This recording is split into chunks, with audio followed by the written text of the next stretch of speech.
Comment tu te sens là? Comment tu te sens avec un Bitcoin qui est descendu à 56 000? Est-ce que tu as envie de tout vendre? Est-ce que tu es en panique?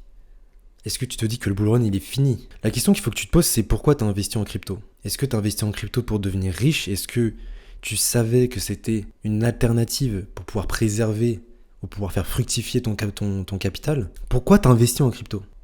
Est-ce que pour toi la crypto c'est un casino où tu mets 100 euros et tu finis avec 1 million? Frérot, les gens sont en train de paniquer. Les gens n'y croient plus. Pour eux c'est fini. Tout est fini, frérot. Maintenant, dans ce genre de moment, la mentalité qu'il faut avoir, à mon sens, à mon avis, c'est que moi je vois les choses comme ça. J'en ai rien à foutre de ce qui va se passer dans 1 semaine ou dans 3 semaines.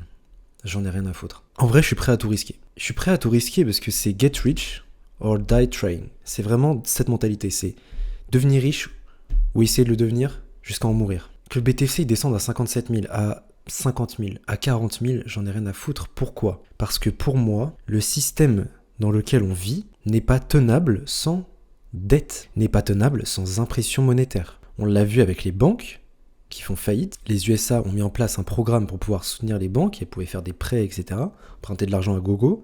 Ça a fait exploser les marchés. Juste après qu'une banque, la Silicon Valley Bank, il me semble, fasse faillite, se pète la gueule. Mais c'est pas fini, il y a encore de la crise bancaire. Donc maintenant, la question qu'il faut que tu te poses, c'est est-ce qu'ils vont laisser toutes les banques mourir?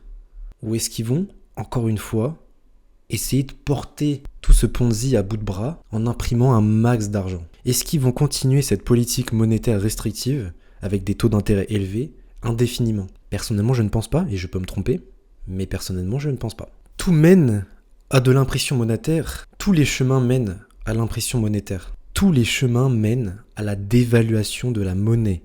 Et quand tu compares une monnaie fiat à du Bitcoin, forcément que le Bitcoin prend de la valeur. Forcément que la courbe elle monte. Chaque année, la monnaie fiat perd de la valeur. C'est voué à aller à zéro, donc forcément que le Bitcoin, quand on le compare à des monnaies fiat, va prendre de la valeur. Donc maintenant, à vous de vous poser la question.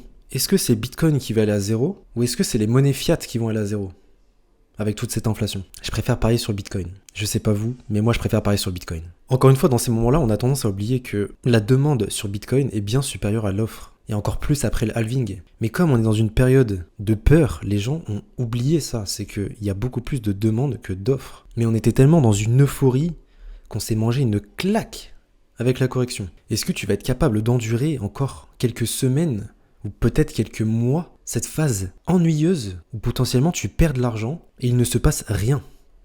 Est-ce que tu vas en être capable? En tout cas, moi, je vais continuer à te faire des vidéos, je vais continuer à être présent et on va rien lâcher parce qu'on sait qu'à la fin, c'est pas la monnaie fiat qui va gagner. On le sait très bien. Donc force à vous, force à nous, on va continuer, on va pas lâcher. Et si tu veux changer ta vie en investissant en crypto-monnaie, abonne-toi à cette chaîne.